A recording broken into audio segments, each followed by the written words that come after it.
দ্বিতীয় দিনের মতো ইরানে যুক্তরাষ্ট্রের হামলা, বন্দর আব্বাস সহ বিভিন্ন শহরে শক্তিশালী বিস্ফোরণ, নিহত এক। কুয়েত ও বাহরাইনে মার্কিন স্থাপনায় পাল্টা আঘাত। আয়াতুল্লাহ আলী খামেনির শোকযাত্রায় ইরাকে মানুষের ঢল, আগ্রাসনের বিরুদ্ধে কারবালা, বৈরুতে প্রতিরোধের হুঙ্কার। আজ মাশহাদে প্রয়াত নেতার দাফন।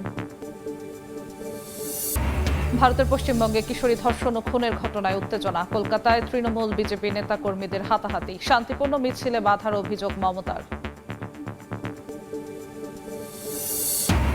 এবং বিশ্বকাপের শেষ আটের লড়াই, প্রথম কোয়ার্টার ফাইনালে ফ্রান্সের প্রতিপক্ষ মরক্কো, একাধিক ইনজুরিতে চিন্তায় ফরাসিরা, জয়ের বিকল্প ভাবছে না অ্যাটলাস লায়ন্স।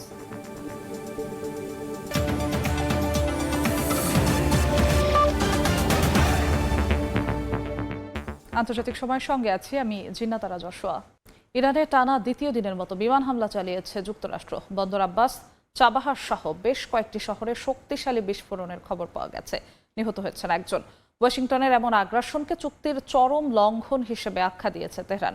একই সঙ্গে কুয়েত ও বাহরাইনে মার্কিন স্থাপনায় পাল্টা আঘাতের দাবি করেছে আইআরজিসি। যদিও ডোনাল্ড ট্রাম্প জানিয়েছেন ইরানের সঙ্গে পূর্ণমাত্রার যুদ্ধ শুরুর পরিকল্পনা তার নেই।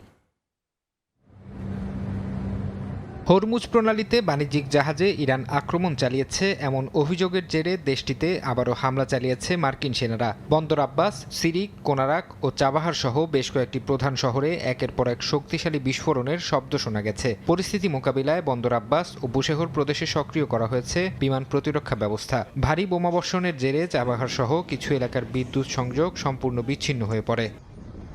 হঠাৎ করেই ওয়াশিংটনের এই হামলাকে সমঝোতা স্মারকের চরম লঙ্ঘন বলে তীব্র নিন্দা জানিয়েছে ইরানের পররাষ্ট্র মন্ত্রণালয়। তেহরানের অভিযোগ, কূটনৈতিক আলোচনার পিঠে ছুরি মেরে মার্কিন প্রশাসন শুধু সামরিক উস্কানি বাড়ায়নি, বরং ইরানের বিরুদ্ধে অর্থনৈতিক যুদ্ধও শুরু করেছে। এই বিপজ্জনক সংঘাতের সব দায় যুক্তরাষ্ট্রকেই নিতে হবে বলে হুঁশিয়ারি দিয়েছেন ইরানের পররাষ্ট্রমন্ত্রী আব্বাস আরাকচি। একই সাথে মধ্যস্থতাকারী দেশ পাকিস্তানও গভীর উদ্বেগ প্রকাশ করে দুই পক্ষকেই সংযম দেখানোর আহ্বান জানিয়েছে। হুঁশিয়ারি উচ্চারণ করে মার্কিন প্রেসিডেন্ট ডোনাল্ড ট্রাম্প বলেছেন, ইরানের বিমান প্রতিরক্ষা ব্যবস্থা এবং বর্তমান নেতৃত্বকে একদিনেই গুড়িয়ে দেয়া হয়েছে এবং তারা হামলা চালালে মার্কিন বাহিনী 10 গুণ বেশি শক্তিশালী আঘাত করবে। ট্রাম্প আরও দাবি করেন তিনি এখন ইরানিদের 1 নম্বর টার্গেট।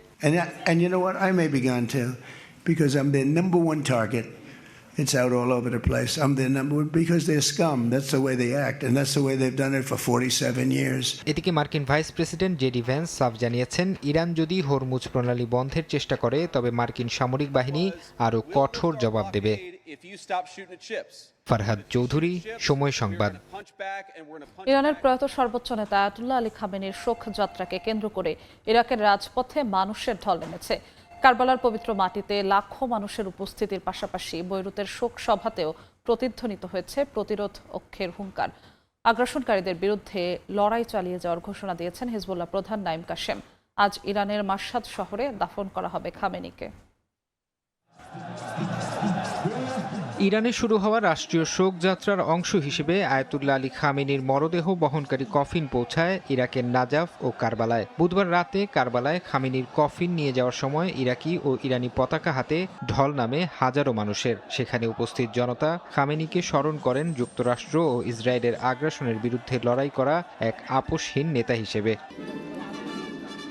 ইরাকের গণ্ডি পেরিয়ে খামেনি নিহতের শোকের আবহ ছড়িয়ে পড়েছে লেবাননেও। বৈরুতের দক্ষিণাঞ্চলীয় শহরতলিতে বিশাল জনতা সমবেত হয়ে প্রয়াত এই নেতার প্রতি গভীর শ্রদ্ধা নিবেদন করেন। এই শোক সমাবেশ চলাকালীন এক টেলিভিশন ভাষণে হিজবুল্লাহ প্রধান নাইম কাশেম সাফ জানিয়েছেন, ইরান যুক্তরাষ্ট্র সমঝোতার পথেই তারা অবিচল থাকবেন এবং প্রতিরোধ যুদ্ধ শেষ করার ইসরায়েলি পরিকল্পনা যে কোনো মূল্যে নস্যাৎ করা হবে।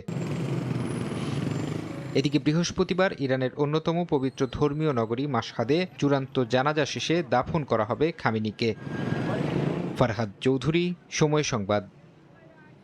ইরানের প্রয়াত সর্বোচ্চ নেতা আয়াতুল্লাহ আলী খামেনিকে শেষ শ্রদ্ধা জানাচ্ছেন ইরাকের কারবালার মানুষ। সরাসরি যাচ্ছি সেখানে।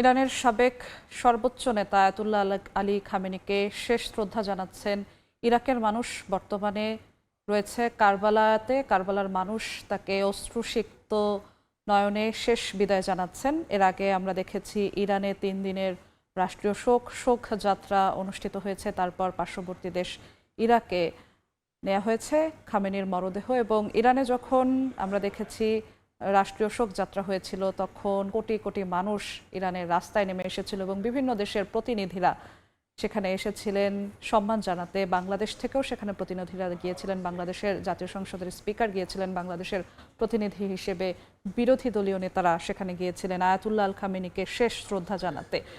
তার শোক যাত্রাকে কেন্দ্র করে এই মুহূর্তে দেখতে পাচ্ছি ইরাকের কারবালার রাজপথে মানুষের ঢল নেমেছে। কারবালার পবিত্র মাটিতে লাখ লাখ মানুষ উপস্থিত হয়েছেন। পাশাপাশি বৈরুতেও তার মরদেহ নেওয়া হয়েছিল, যেখানেই আয়াতুল্লাহ আলী খামেনির মরদেহ নেওয়া হয়েছিল সেখানেই কিন্তু প্রতিরোধের যে কণ্ঠস্বর সেটিও শোনা গেছে। আমরা জানি 28 ফেব্রুয়ারি আয়াতুল্লাহ আল খামেনি যুক্তরাষ্ট্র ইসরায়েলের যৌথ হামলায় নিহত হন, পরিবারের বেশ কয়েকজন সদস্য সহ নিহত হন। এরপর প্রায় 6 মাসের মাথায় তার রাষ্ট্রীয় শোক যাত্রার আয়োজন করে ইরান, এবং সেখানে লাখ লাখ মানুষ এখন রয়েছে ইরাকে, তাকে শ্রদ্ধা জানাচ্ছেন, এবং ইরানের রাস্তায় নেমে এসেছিল, তার নিজ দেশের রাস্তায় নেমে এসেছিল কোটি কোটি মানুষ। এই মুহূর্তে কারবালায় রয়েছে আয়াতুল্লাহ আলী খামেনির মরদেহ। এরপর তার জন্মস্থান মাশহাদে নিয়ে যাওয়া হবে তার মরদেহ, এবং সবশেষ সেখানেই তাকে দাফন করা হবে।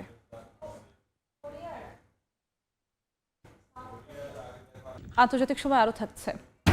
ইউক্রেনকে 70 বিলিয়ন ইউরোর সামরিক সহায়তার ঘোষণা ন্যাটোর। কিয়েভকে প্যাট্রিয়ট ক্ষেপণাস্ত্র তৈরির লাইসেন্স দিচ্ছে ট্রাম্প। জোটের প্রতিরক্ষা ব্যয় নিয়ে কড়া বার্তা।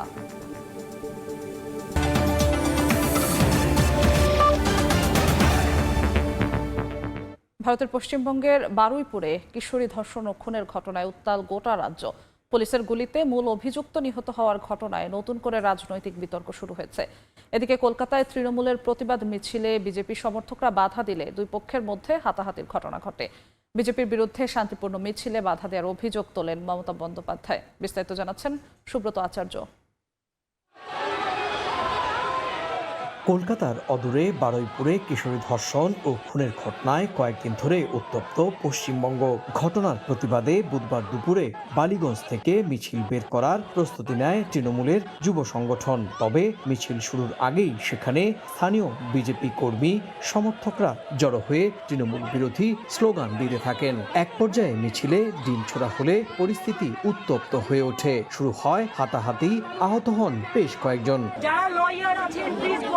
সংঘর্ষের খবর পেয়ে নিজেই রাস্তায় নেমে পড়েন তৃণমূল নেত্রী মমতা বন্দ্যোপাধ্যায়। বিশৃঙ্খল পরিস্থিতি দেখে দলীয় সমর্থকদের দিকে তেড়ে যান, কয়েকজনের গায়ে হাতও তোলেন। পরে তিনি শান্তিপূর্ণ মিছিলে বাধা দেওয়ার অভিযোগে বিজেপির তীব্র সমালোচনা করেন। আপনারা কোর্টের আইনও মানছেন না, তার মানে কি মানুষ বিচার পাবে না? তার মানে কি মানুষ তার গণতান্ত্রিক অধিকার পাবে না? তার মানে কি মানুষ শান্তিতে থাকতে পারবে না? কেন একটা সুস্থ সমাজকে, একটা শান্তিপূর্ণ সমাজকে এভাবে অশান্ত করে তুলেছেন? আর যারা বেঈমান তাদের জন্য অত্যাচার বিজেপি আরো বাড়িয়েছে। 1993 সালের 21শে জুলাইয়ের কথা মনে করিয়ে দিল 2026 সালের আজকের দিনটা। সেদিনকে পুলিশ বেসিক্যালি নিজে মারতে নেমেছিল, আর আজকে পুলিশ নিজেরা দাঁড়িয়ে থেকে বিজেপির ক্রিমিনালদের দিয়ে মারটা করালো। এর আগে মঙ্গলবার গভীর রাতে এই মামলার প্রধান অভিযুক্ত প্রভাস মণ্ডল পুলিশের এনকাউন্টারে নিহত হয়। রাতে বারুইপুরের সূর্যপুর এলাকায় প্রভাসকে নিয়ে ঘটনার পুনর্নির্মাণ করতে যায় পুলিশ। এ সময় অভিযুক্ত পুলিশের অস্ত্র ছিনিয়ে নিয়ে গুলি চালালে তারাও পাল্টা গুলি চালায়। এতে ঘটনাস্থলেই প্রভাসের মৃত্যু হয়। আর আমরা দেখতে চাই না, একদম দেখতে চাই না। তোমরা ওখানে নিয়ে যেখানে জমে দেবে, কোথায় দেবে, ফেলে দেবে, দিয়ে ও যা কর্ম করেছে তাতেই গেছে আমার শান্তি। ও অন্যায় করেছে, ও দোষ করেছে, ও হচ্ছে গুলি খেয়েছে, এটা বলার কিছু নেই। এইভাবে এনকাউন্টার নয়, এটা যোগী রাজ্য নয়, এটা ইউপি নয়, এটা বাংলা। আমরা আইনের শাসন চাই। সে নাকি পুলিশেরই অস্ত্র ছিনিয়ে নিয়ে পালানোর চেষ্টা করছিল এবং পুলিশের দিকে গুলি চালিয়েছে বা এরকম কিছু হয়েছে, আমরা এক্স্যাক্ট জানি না, প্রশাসনই বলবে আপনাদেরকে। তো স্বাভাবিকভাবে পুলিশের দিকে গুলি ছুড়লে পরে পুলিশ তো আর তার দিকে জয়নগরের মোয়া ছুড়বে না, পুলিশও গুলিই ছুড়বে। গত শনিবার গভীর রাতে বারুইপুরে পাশবিক নির্যাতনের পর খুন করা হয় ওই কিশোরীকে। সুব্রত আচার্য, সময় সংবাদ, পশ্চিমবঙ্গ, ভারত। কারাগারে বসে আন্তর্জাতিক অপরাধ চক্রের নিয়ন্ত্রণ করেন ভারতের আলোচিত গ্যাংস্টার লরেন্স বিষ্ণোই। সম্প্রতি যুক্তরাষ্ট্র, কানাডা ও ইউরোপে অপারেশন হার্ট বল নামে যৌথ অভিযানে আটক 24 জনের সঙ্গে সংশ্লিষ্টতা মিলেছে বিষ্ণোইয়ের। তার বিরুদ্ধে হত্যা, মাদক চোরাচালানের 30টির বেশি মামলা বিচারাধীন। ভারতের আলোচিত গ্যাংস্টার লরেন্স বিষ্ণোই। 33 বছর বয়সী লরেন্স আছেন পাঞ্জাবের একটি কারাগারে। বলিউড সুপারস্টার সালমান খান হত্যার হুমকি দেওয়ার পর থেকে ভারত জুড়ে আলোচনা সমালোচনায় এই যুবক। 2024 সালে সালমান খান ঘনিষ্ঠ রাজনীতিবিদ বাবা সিদ্দিকীকে খুনের দায়ে স্বীকার করে বিবৃতি দেন লরেন্স। 2023 সালে কানাডায় শিখ নেতা হরদীপ সিং নিজ্জার হত্যা ও এর আগে 2022 সালে পাঞ্জাবি গায়ক সিধু মুসেওয়ালা হত্যার অভিযোগ আছে লরেন্স বিষ্ণোইয়ের বিরুদ্ধে।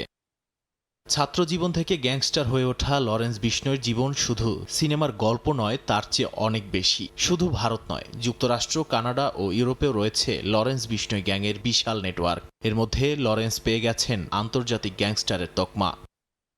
কানাডায় এই গ্যাংয়ের নেতৃত্ব দেন তার ছাত্র জীবনের সহযোগী গোল্ডি ব্রার, আর ইউরোপের নেতৃত্ব রোহিত গোদাবারের হাতে। 2015 সাল থেকে বন্দী থাকলেও লরেন্স কারাগারে বসেই তার আন্তর্জাতিক অপরাধ চক্রের নেতৃত্ব দেন। তার বিরুদ্ধে হত্যা, মাদক চোরাচালানের 30টির বেশি মামলা বিচারাধীন। আলোচিত লরেন্স বিষ্ণোই গ্যাং ও ভারতের বিভিন্ন অপরাধ চক্রের বিরুদ্ধে যুক্তরাষ্ট্র, কানাডা ও ইউরোপের বিভিন্ন দেশে সমন্বিত যৌথ অভিযান আন্তর্জাতিক অঙ্গনে সামনে এনেছে লরেন্স বিষ্ণোই গ্যাংকে। সম্প্রতি অপারেশন হার্ট বল নামে বিশ্বের অন্তত 50টি স্থানে যৌথ অভিযানে আটক করা হয় 24 জনকে, যাদের সঙ্গে সংশ্লিষ্টতা পাওয়া গেছে লরেন্স বিষ্ণোই গ্যাংয়ের। মার্কিন প্রসিকিউটর বিল অ্যাজাইলি বলেন, অভিযুক্তরা সহিংস অপরাধ, মাদক পাচার এবং সশস্ত্র হামলার সঙ্গে জড়িত ছিল। যুক্তরাষ্ট্রের অভিযোগ অনুযায়ী কারাগারে বন্দী থাকলেও লরেন্স বিষ্ণোই এবং তার সহযোগীরা বিদেশে অপরাধমূলক কর্মকাণ্ডের নির্দেশ দিয়ে আসছিলেন। নাদিম মারজান, সময় সংবাদ। বাংলাদেশে আশ্রয় নেওয়া রোহিঙ্গাদের দ্রুত মিয়ানমারে ফেরত পাঠাতে আন্তর্জাতিক সম্প্রদায়ের কার্যকর সহায়তার আহ্বান জানিয়েছেন স্বরাষ্ট্রমন্ত্রী Salauddin Ahmad.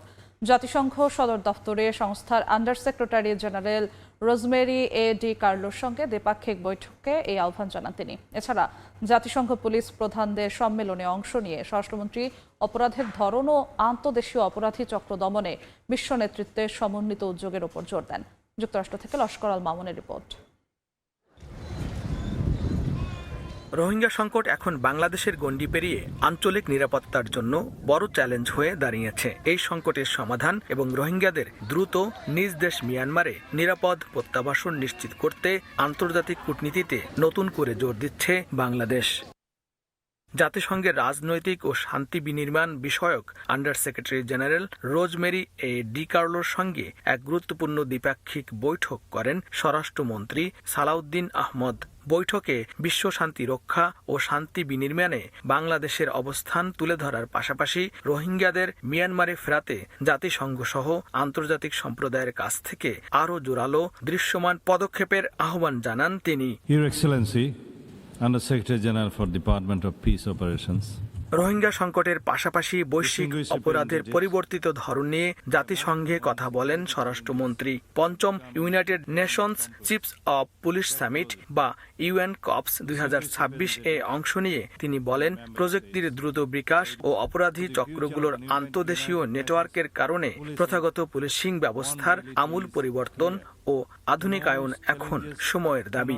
As we look to the future of the United Nations policing, one reality is clear.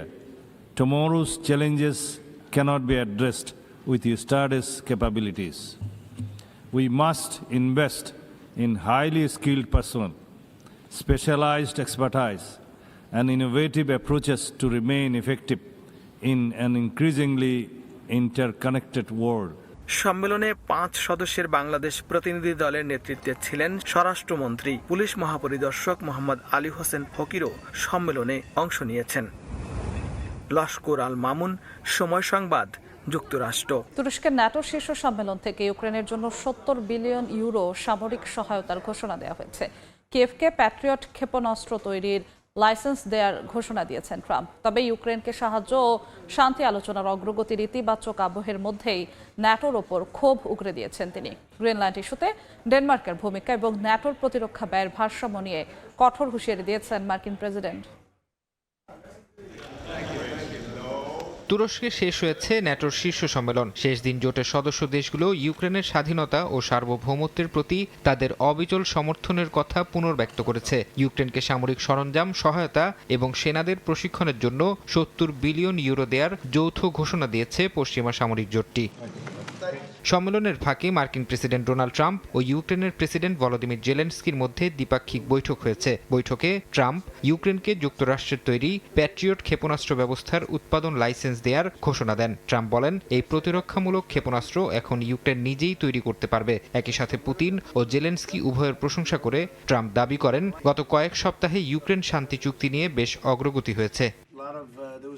Ukraine ইস্যুতে ইতিবাচক থাকলেও ন্যাটোর ওপর নিজের চরম অসন্তোষ প্রকাশ করেছেন ট্রাম্প। মার্কিন প্রেসিডেন্টের অভিযোগ, ইউরোপের সুরক্ষায় রাশিয়া ইস্যুতে যুক্তরাষ্ট্র আনুপাতিক হারের চেয়ে অনেক বেশি অর্থ ব্যয় করছে, যা অন্যায্য। সম্মেলনের মাঝেই ন্যাটোর অন্যতম সদস্য স্পেনের ওপরও ক্ষোভ উগরে দিয়ে বাণিজ্য বন্ধের হুমকি দিয়েছেন ট্রাম্প। যদিও স্পেনের প্রধানমন্ত্রী পেদ্রো সানচেজের কার্যালয় জানিয়েছে, তারা ট্রাম্পের এই বক্তব্যকে গুরুত্ব দিচ্ছে না। ট্রাম্পের এমন ক্ষোভের পরও ন্যাটোর মহাসচিব দাবি করেছেন, আঙ্কারা সম্মেলন জোটের মধ্যে এক নজিরবিহীন ঐক্যের বার্তা দিয়েছে। একই সাথে জোটের সামরিক প্রস্তুতি ও যুদ্ধ সক্ষমতা বাড়াতে ন্যাটোর জ্বালানি সরবরাহ চেইন আধুনিকায়নে 27 বিলিয়ন ইউরোর একটি ঐতিহাসিক বিনিয়োগের ঘোষণা দেন তিনি। ন্যাটো সম্মেলনের সাইডলাইনে সামরিক ও কৌশলগত সহযোগিতা জোরদারে একটি নতুন নিরাপত্তা ও প্রতিরক্ষা অংশীদারিত্ব চুক্তি সই করেছে যুক্তরাজ্য ও তুরস্ক। এর অধীনে সাইবার নিরাপত্তা, সন্ত্রাসবাদ মোকাবিলা, প্রতিরক্ষা প্রযুক্তি এবং মহাকাশ গবেষণার মতো গুরুত্বপূর্ণ রাজনৈতিক ও সামরিক ক্ষেত্রে দুই দেশের দ্বিপাক্ষিক আলোচনা ও সমন্বয় আরও গভীর হবে বলে আশা করা হচ্ছে। ফারহাদ চৌধুরী, সময় সংবাদ। আন্তর্জাতিক সময় আরও থাকছে। যুক্তরাষ্ট্রের ফিলাডেলফিয়ায় অস্ত্রধারীদের গুলিতে প্রবাসী বাংলাদেশি নিহত, পরিকল্পিত হত্যাকাণ্ড বলে ধারণা পুলিশের। কমিউনিটিতে শোকের ছায়া। তুরস্ককে F-35 যুদ্ধবিমান না দিতে যুক্তরাষ্ট্রকে অনুরোধ জানিয়েছে ইসরায়েল। এতে প্রশ্ন উঠছে, কেন বাধা দিচ্ছে তেল আবিব? বিশ্লেষকরা বলছেন, আঙ্কারা মার্কিন এই যুদ্ধবিমান পেলে বদলে যেতে পারে মধ্যপ্রাচ্যের সমীকরণ। অঞ্চলটিতে কমতে পারে দীর্ঘদিন ধরে প্রভাব বিস্তার করা ইসরায়েলের ক্ষমতাও।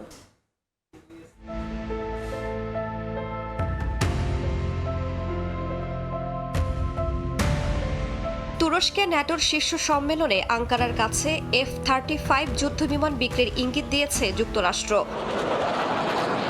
তবে আঙ্কারাকে যুদ্ধবিমান না দেওয়ার অনুরোধ জানিয়েছেন ইসরায়েলি প্রধানমন্ত্রী বিনিয়ামিন নেতানিয়াহু। প্রশ্ন উঠছে, তুরস্ককে F-35 দিলে ইসরায়েলের সমস্যা কোথায়? বিশ্লেষকরা বলছেন, মধ্যপ্রাচ্যের সংঘাত শুধু যুদ্ধবিমান বা ক্ষেপণাস্ত্রের নয়, এর সঙ্গে রয়েছে বাণিজ্যিক, জ্বালানি, আকাশসীমা এবং আঞ্চলিক নেতৃত্বের লড়াই। তুরস্ক মার্কিন এই যুদ্ধবিমান পেলে পুরো অঞ্চলের ক্ষমতার ভারসাম্য বদলে যেতে পারে। দীর্ঘদিন ধরে ইসরায়েলের সামরিক কৌশলের মূল ভিত্তি আকাশে প্রযুক্তিগত সক্ষমতা। সিরিয়া, লেবানন বা পূর্ব ভূমধ্যসাগরে যে কোনো অভিযান পরিচালনার ক্ষেত্রে এই সুবিধার উপর নির্ভর করে তেল আবিব। তুরস্ক F-35 পেলে তাদের বিমান বাহিনীর সক্ষমতা বাড়বে। এতে ওই অঞ্চলগুলোতে ইসরায়েলের কৌশলগত স্বাধীনতা এবং আকাশ প্রতিরক্ষায় শ্রেষ্ঠত্ব বজায় রাখা কঠিন হয়ে পড়বে। আঙ্কারাকে যুদ্ধবিমান না দেওয়ার পেছনে বাণিজ্যিক কারণও রয়েছে। ভারত, মধ্যপ্রাচ্য ও ইউরোপকে যুক্ত করতে তৈরি হচ্ছে IMEC করিডোর। এটি ভারত থেকে সংযুক্ত আরব আমিরাত, সৌদি আরব, জর্ডান ও ইসরায়েল হয়ে ইউরোপে পৌঁছাবে। ভারতের জন্য এটি চীনের বেল্ট অ্যান্ড রোডের বিকল্প, আর ইসরায়েলের জন্য ভবিষ্যতের অর্থনৈতিক ও কৌশলগত লাইফলাইন। কিন্তু তুরস্ক এই করিডোরের বাইরে, তাই আঙ্কারা ইরাক হয়ে নিজস্ব ডেভেলপমেন্ট রোড করিডোর গড়ে তুলতে চায়। বিশেষজ্ঞরা বলছেন, আঙ্কারা তেল আবিব শুধু নিরাপত্তা নয়, আন্তর্জাতিক বাণিজ্যের ভবিষ্যৎ পথ নিয়েও প্রতিযোগিতায় রয়েছে। জ্বালানির রাজনীতিও রয়েছে। পূর্ব ভূমধ্যসাগরে ইসরায়েলের লেভিয়াথন, তামারা আর সাইপ্রাসের অ্যাফ্রোডিট গ্যাস ক্ষেত্র ইউরোপের ভবিষ্যৎ জ্বালানি নিরাপত্তার জন্য অত্যন্ত গুরুত্বপূর্ণ। কিন্তু এই অঞ্চলের সমুদ্রসীমা নিয়ে তুরস্ক, গ্রিস ও সাইপ্রাসের দীর্ঘদিনের বিরোধ। তাই তুরস্ক শক্তিশালী হলে এই গ্যাস রুট ও জ্বালানি প্রকল্পগুলোর নিরাপত্তা নিয়ে ইসরায়েলের উদ্বেগ বাড়বে। আন্তর্জাতিক সম্পর্ক বিশ্লেষকরা বলছেন গত এক দশকে ভারত ও ইসরায়েলের সম্পর্ক প্রতিরক্ষা, প্রযুক্তি, গোয়েন্দা সহযোগিতা এবং IMEC করিডোরকে কেন্দ্র করে আরও ঘনিষ্ঠ হয়েছে। অন্যদিকে তুরস্ক ও পাকিস্তানের মধ্যেও শক্তিশালী প্রতিরক্ষা ও কূটনৈতিক সম্পর্ক। কাশ্মীর ইস্যুতে তুরস্ক প্রায়ই পাকিস্তানের অবস্থানকে সমর্থন করে, আর ইসলামাবাদও বিভিন্ন আন্তর্জাতিক ইস্যুতে আঙ্কারার পাশে থাকে। তুরস্ক F-35 যুদ্ধবিমান পেলে আরও শক্তিশালী হবে, পাশাপাশি এই অঞ্চলে প্রভাব বাড়বে। তাছাড়া ভারত পাকিস্তান বরাবরই বৈরী সম্পর্ক। এদিকে যুক্তরাষ্ট্র একদিকে ন্যাটোর গুরুত্বপূর্ণ সদস্য তুরস্ককে নিজের কৌশলগত বলয়ে রাখতে চায়, অন্যদিকে ইসরায়েলের সামরিক শ্রেষ্ঠত্ব বজায় রাখা ওয়াশিংটনের দীর্ঘদিনের নীতি। তাই F-35 ইস্যু শুধু অস্ত্র বিক্রির সিদ্ধান্ত নয়, এটি মধ্যপ্রাচ্যের ভবিষ্যৎ শক্তির ভারসাম্য, বাণিজ্যিক করিডোর, জ্বালানি নিরাপত্তা এবং আঞ্চলিক ভূ রাজনীতির পরীক্ষায় পরিণত হয়েছে। রাইসা জান্নাত, সময় সংবাদ। যুক্তরাষ্ট্র কিউবার 6 দশকের বৈরিতা আবারও নতুন মোড় নিয়েছে। হাভানাকে চাপে রাখতে একের পর এক কঠোর পদক্ষেপ নিচ্ছে ওয়াশিংটন। নতুন নিষেধাজ্ঞা, তেল সরবরাহে মার্কিন চাপের কারণে বিপর্যস্ত কিউবা।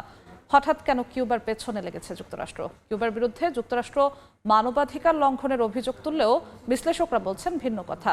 লাতিন আমেরিকায় প্রতিপক্ষ জোটকে চাপে রাখতেই হাভানাকে টার্গেট করেছে ওয়াশিংটন। প্রায় 6 দশক ধরে টানাপোড়েন চললেও সাম্প্রতিক মাসগুলোতে কিউবার বিরুদ্ধে আবারও কঠোর অবস্থান নিয়েছে যুক্তরাষ্ট্র। প্রেসিডেন্ট ডোনাল্ড ট্রাম্প কিউবাকে ঘিরে জরুরি অবস্থা ঘোষণার পাশাপাশি নিষেধাজ্ঞা জোরদার এবং তেল সরবরাহে চাপ সৃষ্টি করেছে। ওয়াশিংটনের দাবি, কিউবা শুধু নিজ দেশের ভেতরেই মানবাধিকার লঙ্ঘনই করছে না, বরং যুক্তরাষ্ট্রের প্রতিপক্ষ দেশগুলোর সঙ্গে ঘনিষ্ঠ সম্পর্ক গড়ে তুলে আঞ্চলিক নিরাপত্তার জন্য হুমকি তৈরি করছে।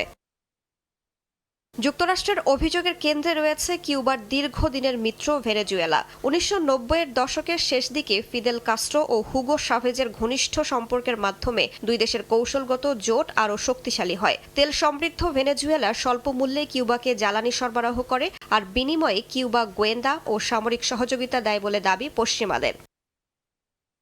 কিউবার সঙ্গে যুক্তরাষ্ট্রের বিরোধ অবশ্য নতুন নয়। 1959 সালে ফিদেল কাস্ট্রোর বিপ্লবের মাধ্যমে যুক্তরাষ্ট্র সমর্থিত সরকার উৎখাতের পর থেকেই দুই দেশের সম্পর্কের অবনতি শুরু হয়। এরপর একের পর এক অর্থনৈতিক নিষেধাজ্ঞা, ব্যর্থ বে অব পিগস অভিযান এবং কিউবান ক্ষেপণাস্ত্র সংকট সব মিলিয়ে সম্পর্ক উত্তপ্ত হয়। পরে বারাক ওবামা সম্পর্ক স্বাভাবিকের উদ্যোগ নিলেও ট্রাম্পের প্রথম মেয়াদে সেই নীতি আবারও পাল্টে যায়। কিউবাকে ফের সন্ত্রাসবাদের পৃষ্ঠপোষক রাষ্ট্রের তালিকায় অন্তর্ভুক্ত করা হয় এবং ভ্রমণ ও বাণিজ্যেও নতুন বিধিনিষেধ আরোপ করা হয়। দ্বিতীয়বার ক্ষমতায় ফিরে আরও এক ধাপ এগিয়ে যায় ট্রাম্প প্রশাসন। নির্বাহী আদেশে কিউবার বিরুদ্ধে জরুরি অবস্থা ঘোষণা করে বলা হয়, হাভানা চীন ও ইরানের মতো যুক্তরাষ্ট্র বিরোধী রাষ্ট্রগুলোর সঙ্গে ঘনিষ্ঠভাবে কাজ করছে এবং বিভিন্ন গোষ্ঠীকে সহায়তা দিচ্ছে। একই সঙ্গে রাজনৈতিক বিরোধীদের দমন, মত প্রকাশের স্বাধীনতা খর্ব এবং মানবাধিকার লঙ্ঘনের অভিযোগ আনা হয়েছে কিউবা সরকারের বিরুদ্ধে। এসব অভিযোগের ভিত্তিতেই কিউবার জ্বালানি সরবরাহে চাপ বাড়ানোর কৌশল নিয়েছে ওয়াশিংটন। কারণ অর্থনৈতিক সংকটে থাকা কিউবার জন্য ভেনেজুয়েলার তেল এখনও সবচেয়ে বড় ভরসা। বিশ্লেষকদের মতে সেই সরবরাহে বাধা তৈরি করা গেলে কিউবার অর্থনীতির ওপর চাপ বাড়বে। একই সঙ্গে ভেনেজুয়েলার গুরুত্বপূর্ণ মিত্র দুর্বল হবে। কিউবাকে লক্ষ্যবস্তু করলেও যুক্তরাষ্ট্রের এই কৌশলের লক্ষ্য শুধু হাভানা নয়, পুরো লাতিন আমেরিকায় তাদের প্রতিপক্ষ জোটকে চাপে রাখা।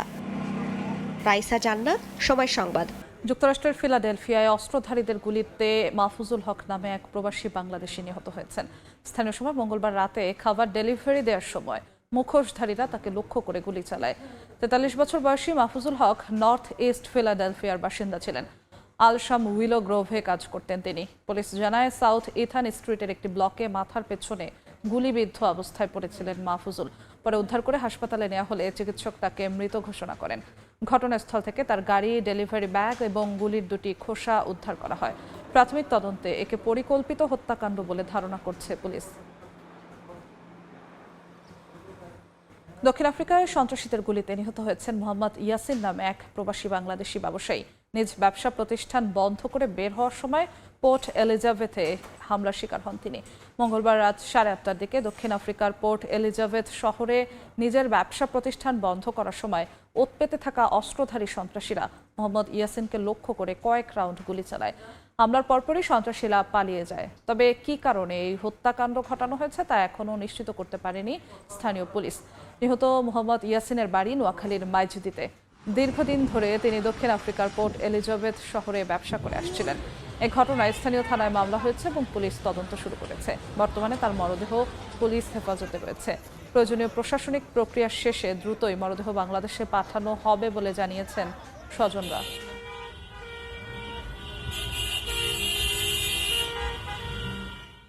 পাঁচ ক্রু সহ আরব সাগরে নিখোঁজ হয়েছে পাকিস্তানের একটি মালবাহী উড়োজাহাজ। সংযুক্ত আরব আমিরাতের শারজা থেকে করাচি যাওয়ার পথে কার্গো বিমানটি নিখোঁজ হয়।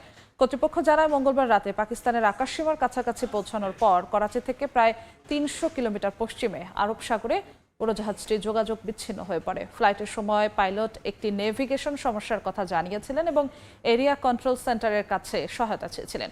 এ ঘটনার পর উড়োজাহাজটির খোঁজে বিভিন্ন সংস্থার অংশগ্রহণে অনুসন্ধান ও উদ্ধার অভিযান শুরু করা হয়েছে। সবচেয়ে বড় টেলিযোগাযোগ প্রতিষ্ঠান টেলেস্ট্রার নেটওয়ার্ক বিভ্রাটে অস্ট্রেলিয়া জুড়ে বিপর্যস্ত হয়ে পড়েছে ফোন, ইন্টারনেট ও ডিজিটাল সেবা। প্রায় ৫ ঘন্টার এই বিভ্রাটে ব্যাহত হয়েছে ট্রেন চলাচল, অচল হয়ে পড়ে ডিজিটাল পেমেন্ট সেবাও। দেশজুড়ে টেলস্টার নেটওয়ার্ক হঠাৎ বিকল হয়ে পড়লে হাজারো গ্রাহক ফোন ও ইন্টারনেট সেবা থেকে বিচ্ছিন্ন হয়ে পড়েন। অস্ট্রেলিয়ার সিডনি ও মেলবোর্নের ডেটা সেন্টারের নেটওয়ার্ক যন্ত্রপাতির ত্রুটির কারণেই এই সমস্যা হয়েছে বলে প্রাথমিকভাবে ধারণা করছে প্রতিষ্ঠানটি। টেলস্টার প্রধান অর্থ কর্মকর্তা মাইকেল অ্যাকল্যান্ড বলেন, এখন পর্যন্ত সাইবার হামলা ও নাশকতার কোনো প্রমাণ পাওয়া যায়নি, তবে সম্ভাব্য সব কারণ খতিয়ে দেখা হচ্ছে এবং তদন্ত অব্যাহত রয়েছে। এই মুহূর্তে আমাদের কাছে কোনো ধরনের নাশকতামূলক কর্মকাণ্ডের প্রমাণ নেই। তারপরও আমরা সব ধরনের সম্ভাব্য কারণ তদন্ত করছি। কিভাবে এই বিভ্রাট ঘটেছে তা জানতে প্রতিটি দিক খতিয়ে দেখা হচ্ছে। গেল বুধবার নেটওয়ার্ক বিভ্রাটের কারণে মেলবোর্ন থেকে আঞ্চলিক শহরগুলোর ট্রেন চলাচল সাময়িকভাবে বন্ধ রাখা হয়। একই সঙ্গে ডিজিটাল পেমেন্ট ব্যবস্থা অচল হয়ে পড়ায় ভোগান্তিতে পড়েন ট্যাক্সি চালক ও যাত্রীরা। অনেকেই ভাড়া পরিশোধ করতে পারেননি। টেলস্টার জানিয়েছে ইতিমধ্যে প্রায় ৯০% সেবা পুনরুদ্ধার করা হয়েছে, তবে বিভ্রাটের প্রকৃত কারণ জানতে তদন্ত চলছে। শিমুল হোসেন, সময় সংবাদ। চীনের বিভিন্ন অঞ্চলে টর্নেডো ও বন্যায় অন্তত ৩৮ জনের মৃত্যু হয়েছে, আহত হয়েছেন শত শত মানুষ। বুধবার রাষ্ট্রীয় সংবাদ মাধ্যম জানিয়েছে গানসু প্রদেশে এই ভয়াবহ ভূমিধসে প্রাণ হারিয়েছেন অন্তত ২১ জন। এদিকে সুপার টাইফুন বাভি ধেয়ে যাচ্ছে তাইওয়ানের দিকে। আর ভারতে টানা বর্ষণে বিভিন্ন শহরে জলাবদ্ধতা দেখা দিয়েছে। চীনের বিভিন্ন অঞ্চলে বৈরী আবহাওয়ার তাণ্ডব আরও ভয়াবহ রূপ নিয়েছে। টর্নেডো, বন্যা, ভূমিধসে একের পর এক প্রাণহানির ঘটনা ঘটছে। ব্যাপক ক্ষয়ক্ষতির পাশাপাশি বাস্তুচ্যুত হয়েছেন হাজার হাজার মানুষ। মঙ্গলবার গাংসু প্রদেশের লংনাং শহরে ভয়াবহ ভূমিধসে বহু মানুষ মাটি চাপা পড়েন। দুর্ঘটনার পরপরই দমকল, পুলিশ ও জরুরি উদ্ধারকারী দল অভিযান শুরু করে। কয়েকজনকে জীবিত উদ্ধার করা হলেও শেষ পর্যন্ত বহু মানুষের প্রাণহানির খবর নিশ্চিত করে কর্তৃপক্ষ। এছাড়াও হুবে প্রদেশে শক্তিশালী বজ্র ঝড় ও টর্নেডোর আঘাতে বহু মানুষ নিহত ও শতাধিক আহত হয়েছেন। ঝড়ে হাজার হাজার ঘরবাড়ি ক্ষতিগ্রস্ত হয়েছে, ধসে পড়েছে বহু স্থাপনা। অন্যদিকে টাইফুন মেসাকের প্রভাবে দক্ষিণাঞ্চলের গুয়াংসি অঞ্চলে বন্যায় হতাহতের ঘটনা ঘটেছে। নিখোঁজ রয়েছেন অনেকেই। প্রায় ৬০,০০০ মানুষকে নিরাপদ স্থানে সরিয়ে নেওয়া হয়। নাংনিং সহ বিস্তীর্ণ এলাকা পানির নিচে তলিয়ে যায়। বাঁধ ক্ষতিগ্রস্ত হওয়ার পর শহরটিতে জারি করা হয় সর্বোচ্চ পর্যায়ের সতর্কতা। এদিকে পশ্চিম প্রশান্ত মহাসাগরে শক্তিশালী অবস্থান ধরে রেখেছে সুপার টাইফুন বাবি। শুক্রবার থেকে তাইওয়ানের এর প্রভাব শুরু হতে পারে বলে জানিয়েছে আবহাওয়া প্রশাসন। শনিবার পর্যন্ত সবচেয়ে তীব্র দমকা হাওয়া ও ভারী বৃষ্টির আশঙ্কা করা হচ্ছে। এটি বড় আকারের শক্তিশালী টাইফুন হিসেবেই আঘাত হানতে পারে বলে সতর্ক করছেন আবহাওয়াবিদরা। ভারতেও মৌসুমি ভারী বৃষ্টিতে মহারাষ্ট্র ও গুজরাটের বিস্তীর্ণ এলাকায় জলাবদ্ধতা ও বন্যা পরিস্থিতির সৃষ্টি হয়েছে। সড়ক যোগাযোগ ব্যাহত হওয়ার পাশাপাশি পানিতে তলিয়ে যায় কৃষিজমি। গুজরাটের জুনাগড়ে হাঁটু সমান পানির মধ্যে নেমে ক্ষয়ক্ষতি পরিদর্শন করছেন কৃষকরা। তাদের আশঙ্কা অতিরিক্ত বৃষ্টির কারণে মাটির ক্ষয় বাড়বে এবং মৌসুমি ফসলের উৎপাদনে বড় ধরনের প্রভাব পড়বে। শিউলি রোজা, সময় সংবাদ। ইউরোপ জুড়ে তাপপ্রবাহের দাপট আরও বেড়েছে। স্পেনের সেভিলে তাপমাত্রা ৪২ ডিগ্রি সেলসিয়াসে পৌঁছেছে। ইতালিতে গরম মোকাবিলায় সবুজ এলাকা ও ছায়াযুক্ত স্থান বাড়ানোর উদ্যোগ নিয়েছে সিটি কর্তৃপক্ষ। বিশ্ব স্বাস্থ্য সংস্থা সতর্ক করেছে, খুব শিগগিরই ইউরোপে আরও একটি তীব্র তাপপ্রবাহের মুখোমুখি হতে পারে। ইউরোপ জুড়ে তীব্র গরমে জনজীবন বিপর্যস্ত। প্রবল তাপপ্রবাহে স্পেনের দক্ষিণাঞ্চলীয় শহর সেভিলে গরম থেকে বাঁচতে ছায়া, পানি ও শীতাতপ নিয়ন্ত্রিত স্থানে আশ্রয় নিচ্ছেন স্থানীয় বাসিন্দা ও পর্যটকরা। দেশটির আবহাওয়া সংস্থা এমির জানিয়েছে, সেভিলে তাপমাত্রা 42 ডিগ্রি সেলসিয়াসে পৌঁছেছে। এই তাপমাত্রা আরও বাড়ার আশঙ্কাও রয়েছে বলে জানিয়েছে সংস্থাটি। একই পরিস্থিতি ইতালিতেও। রাজধানী রোমে দীর্ঘস্থায়ী তাপপ্রবাহ মোকাবেলায় সবুজ এলাকা ও ছায়াযুক্ত স্থান বাড়ানোর উদ্যোগ নিয়েছে সিটি কর্তৃপক্ষ।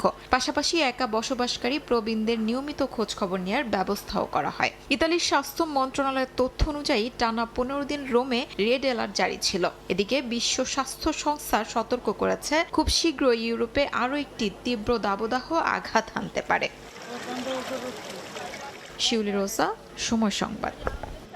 ইতালির সিসিলিতে মাউন্ট এটনার আগ্নেয়গিরিতে দেখা গেছে লাভা প্রবাহের বিরল দৃশ্য। স্থানীয় সময় মঙ্গলবার ইউরোপের সবচেয়ে সক্রিয় এই আগ্নেয়গিরি থেকে জ্বলন্ত লাভার একটি স্রোত পাহাড়ের ঢাল বেয়ে নামতে দেখা যায়। এরপর তা উত্তর পূর্ব ক্রেটারের গভীর গহ্বরে প্রবেশ করে। বিশেষজ্ঞদের মতে, ভোরাজিনে ক্রেটার থেকে বের হওয়া লাভা ম্যাগমা প্রবাহের একটি নালীতে ঢুকে পড়েছে। আগ্নেয়গিরির অগ্নুৎপাতের তৎপরতা এখন কমে আসলেও আগ্নেয় ছাই বিমান চলাচল, সড়ক যোগাযোগ এবং কৃষি খাতে প্রভাব ফেলতে পারে বলে সতর্ক করেছেন সংশ্লিষ্টরা।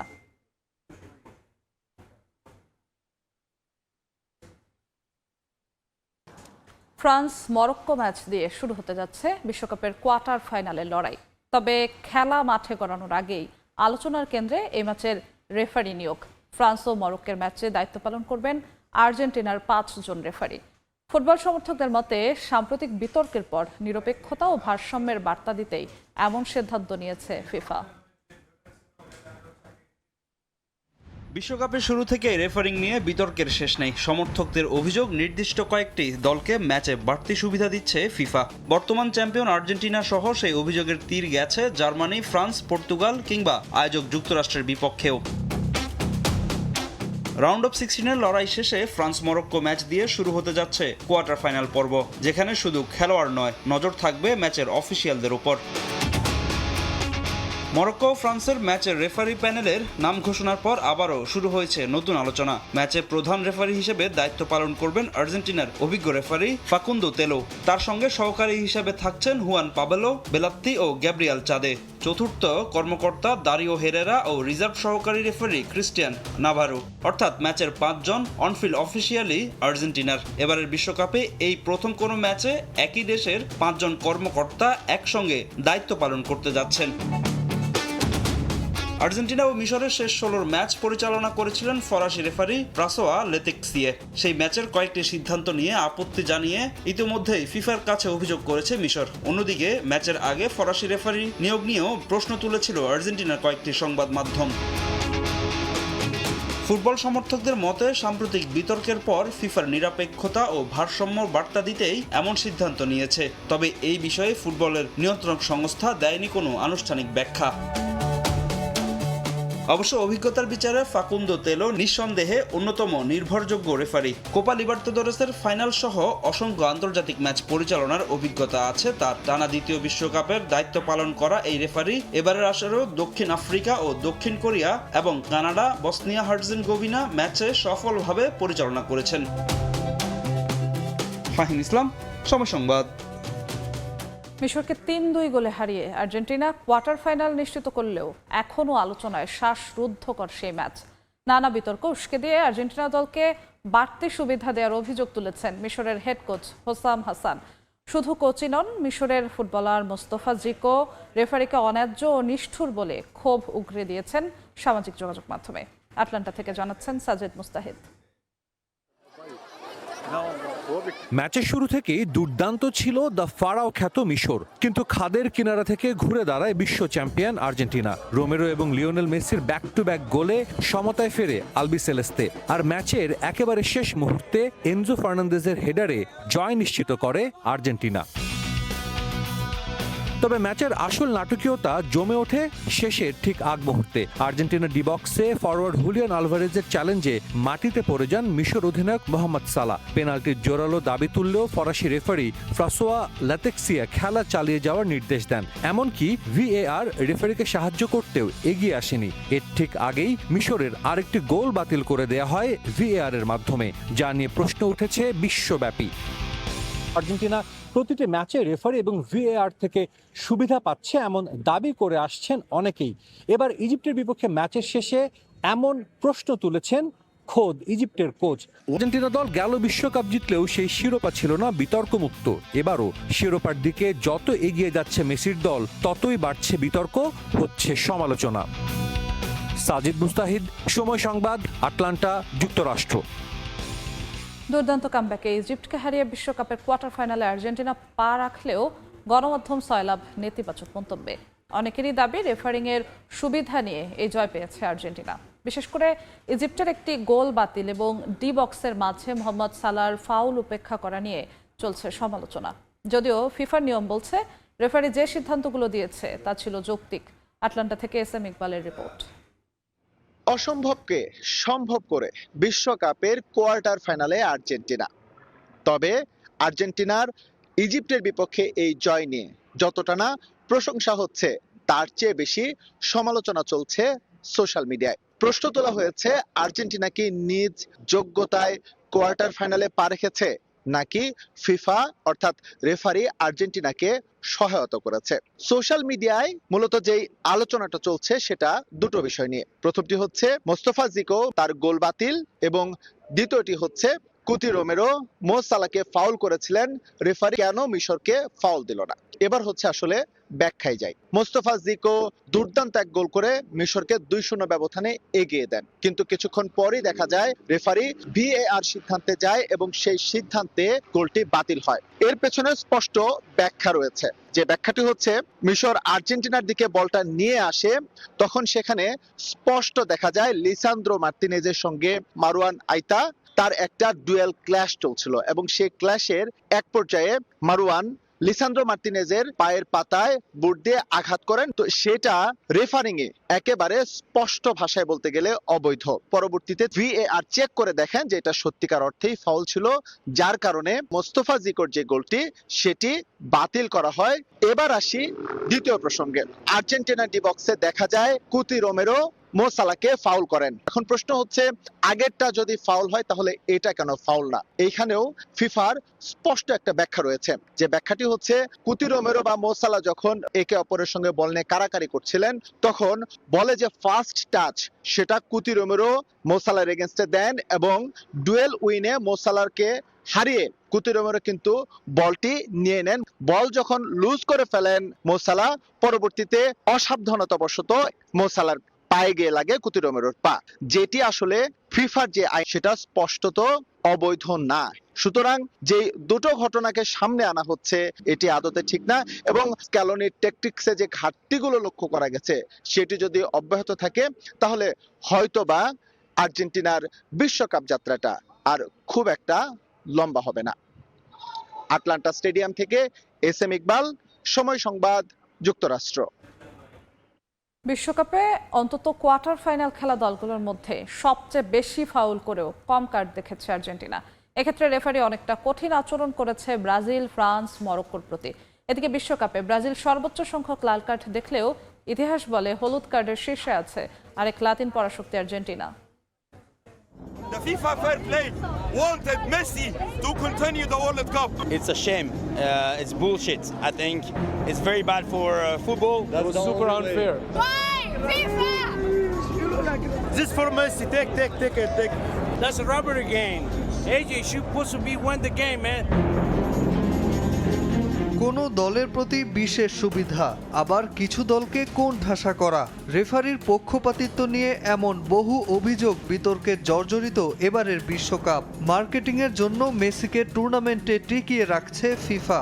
আর্জেন্টিনা মিশর ম্যাচের পর এমন অভিযোগ করেছেন অনেক ফুটবল বোদ্ধা, সয়লাভ সামাজিক মাধ্যম। তবে ইতিহাস কি বলে? সত্যি কি আর্জেন্টিনা ফিফার সুবিধাভোগী দল? বিশ্বকাপের ইতিহাসে দ্বিতীয় সর্বোচ্চ কার্ড দেখা কলঙ্কিত ম্যাচ ছিল আর্জেন্টিনা বনাম নেদারল্যান্ডসের ম্যাচ। 2022 বিশ্বকাপের কোয়ার্টার ফাইনালের ম্যাচটিতে 19টি কার্ডের 10টি দেখানো হয়েছিল আর্জেন্টিনার খেলোয়াড়দের। বাদ যাননি কোচ লিওনেল স্ক্যালোনিও। আর বিশ্বকাপের সবচেয়ে বেশি ফাউল ছিল 2006-এর পর্তুগাল বনাম নেদারল্যান্ডসের ম্যাচ, যেখানে রেফারি কার্ড দেখিয়েছিলেন 20টি। ইতিহাস বলে বিশ্বকাপে কোয়ার্টার ফাইনাল খেলা দলগুলোর মধ্যে সবচেয়ে ভদ্রবেশী দল আর্জেন্টিনা। সবচেয়ে বেশি ফাউল করলেও রেফারি আলবি সেলেস্তেদের কার্ড দেখিয়েছেন একেবারেই কম।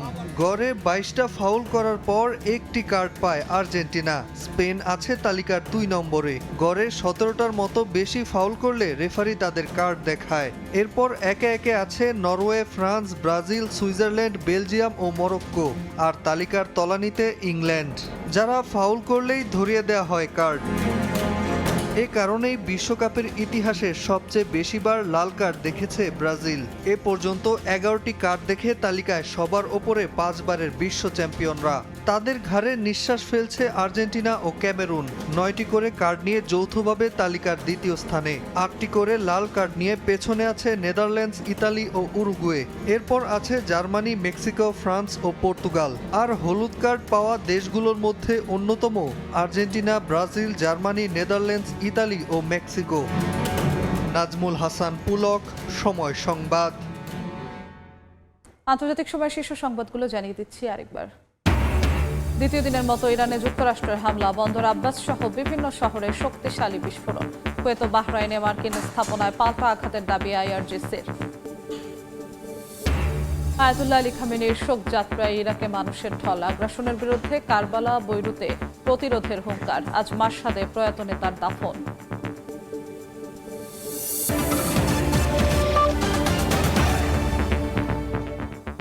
এ ছিল আন্তর্জাতিক সময়। দর্শক, বিশ্বকাপ ফুটবলের মহাযজ্ঞ সরাসরি সম্প্রচার করছে সময় টেলিভিশন। দেখতে চোখ রাখুন সময়ের পর্দায়। এরপর সকাল 10টার সময় সংবাদ নিয়ে সঙ্গে থাকবেন সহকর্মী মেজবাউল আলিফ। ধন্যবাদ। সকাল 10টার সময় সংবাদ নিয়ে আসছি কিছুক্ষণ পর, সঙ্গেই থাকুন সময়ের।